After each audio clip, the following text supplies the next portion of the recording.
Жаштар сүйүү деп атасыңар. Интернет толо сүйүү болуп кетти. Сүйүү видео, сүйүү романтика. Сүйүү сага не берди? Өзүң айтчы шуну. Ушуга чейин сүйүп жүрдүң, ушуга чейин күйүп жүрдүң, бирөөнү сүйдүң, экинчисин сүйдүң, сүйүү сага не берди? Пайгамбарыбыз саллаллаху алейхи вассалам мына отун үй да. Мына жыгачтан болгон үй. Жыгач пайгамбарыбызды сүйдү. Пайгамбарыбыз үчүн ыйлады. Жыгач төө ыйлады.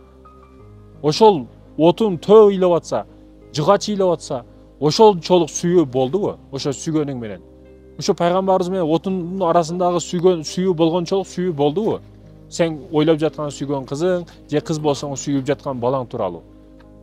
Ошончолук көз жаш болдубу? Айтайын дегеним, бекерчи нерселерге берилбе. Бекерчи сүйүүлөргө берилбе.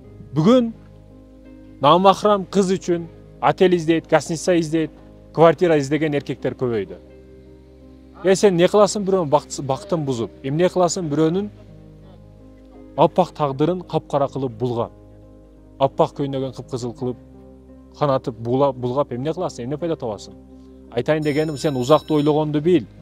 Сен ойлоп жаткан кайф, сен ойлоп жаткан рахат бир жолу бүтсө болду, түгөнүп калды, болду эми бүтөт деп ойлобо. Сен бул торт жеген сыяктуу, бир жесең жегиң келе берет кайра. Бул маселелер ошондой. Бул маселелерди качан түп тамыры менен чечесиң, ошол учурда ийгиликке жетесиң. Ошондуктан интернет толтура сүйүү, сен сүйүүгө берилбе, сен аракетиңе, иш аракеттериңе берил.